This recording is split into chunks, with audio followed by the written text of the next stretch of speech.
ஏசாயாவின் புஸ்தகம் 40வது அதிகாரம் 31வது வசனத்தை மீண்டுமாக நாம் வாசிக்க கேட்போம். கர்த்தருக்கு காத்திருக்கிறவர்களோ புது பலன் அடைந்து கழுகுகளைப் போல சட்டைகளை அடித்து எழும்புவார்கள். அவர்கள் ஓடினாலும் இளைப்படையார்கள், நடந்தாலும் சோர்ந்து போகார்கள். அல்லேலூயா. கர்த்தருக்கு காத்திருக்கிறவர்களோ புது பலன் அடைவார். ஆண்டவர் இங்க கழுகை ஒரு உதாரணமாக அவர் சொல்லுகிறார். கழுகுடைய ஆயுசு நாட்கள் நம்ம பார்த்தோம்னா கிட்டத்தட்ட ஒரு 70 ஆண்டுகள் அது உயிர் வாழக்கூடும் என்று சொல்லுகிறார்கள். அப்ப இந்த கழுகு இந்த 70 ஆண்டுகளுமே அது சுதந்திரமா பறக்குமான்னு சொன்னாலும் முடியாது.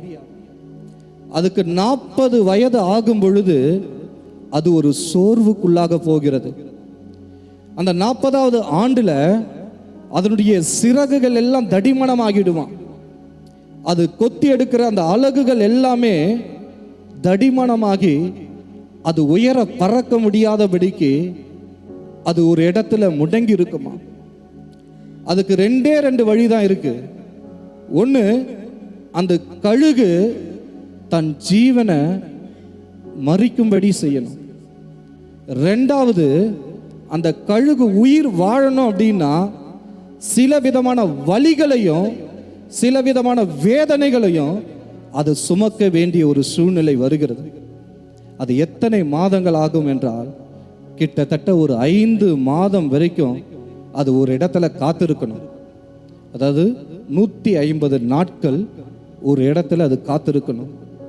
அது என்ன பண்ணுன்னா தன்னுடைய சிறகுகள் எல்லாவற்றையும் பறந்து மலைகளிலே ஏதோ ஒரு காரியத்தில் இடத்துல போய் அடித்து அந்த சிறகுகள் எல்லாவற்றையும் பிச்சு அது ஒரு சிறகு இல்லாத ஒரு கழுகை போல அந்த கழுகு ஜீவித்திருக்குமா.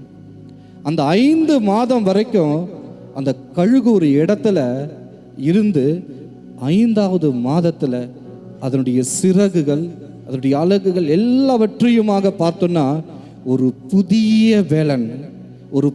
வேலன் அந்த கழுகுக்கு உண்டாகி அது மீண்டுமாக அந்த 40 ஆண்டுகள் அதுக்கு இருந்த வேலனை விட இப்போ அதனுடைய வேலன் எப்படி இருக்குமா, ஒரு புதிய வேலனோட கூட அது உயர எழும்பு பறக்குமா. அல்லேலூயா.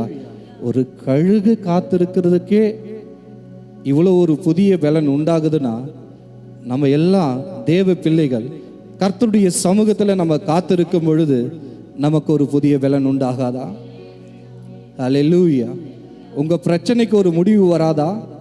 உங்க போராட்டத்துக்கு ஒரு முடிவு வராதா? உங்களுடைய வியாதிகளுக்கு ஒரு முடிவு வராதா? நீங்க எந்த காரியத்தை குறித்து பயந்து கொண்டிருக்கிறீர்களோ அதுல ஒரு முடிவு வராதா? கர்த்தருக்காக காத்திருக்கிறவர்களோ புது பலன் அடைவார்கள். நம்முடைய தேவனுடைய சமூகத்தில் நாம் முழங்கால் இட்டு ஜெபிக்கும் பொழுது முடியாத காரியங்களை முடிய செய்கிற தேவனாக அவர் இருக்கிறார். ஹல்லேலூயா, ஹல்லேலூயா. எந்த காரியத்தை குறித்தும் நீங்க கவலைப்பட வேண்டாம். எந்த காரியத்தை குறித்தும் நீங்கள் பயப்பட வேண்டாம். இந்த நாளிலும் தேவனாகிய கர்த்தர் சொல்லுகிறார், நான் உன்னுடனே இருக்கிறேன், நான் உன்னுடனே இருக்கிறேன். நீ திகையாதே, கலங்காதே. நீ போகிற இடமெல்லாம் அவர் உன்னோடு கூட இருக்கிறதை உங்க கண்கள் மாத்திரமல்ல, உங்களை பார்க்கிற ஒவ்வொருடைய கண்களை காண செய்வார். ஹல்லேலூயா. எந்த இடத்துல அவமானப்பட்டீர்களோ, எந்த இடத்துல வெட்கப்பட்டீர்களோ, எந்த இடத்துல தலை குனிந்தீர்களோ அதே இடத்துல கர்த்தர் உங்கள் தலையை உயர்த்த போகிறார். ஹல்லேலூயா, ஹல்லேலூயா. தேவனுடைய நாமம் மாத்திரம் மகிமைப்படுவதாக. கர்த்தர் சமூகத்தில் நாம் காத்திருக்கும் பொழுது நமக்கு அவர் புதிய பலனை கொடுக்கிற ஒரு தேவனாக அவர் நமக்கு இருக்கிறார். ஹல்லேலூயா, ஹல்லேலூயா.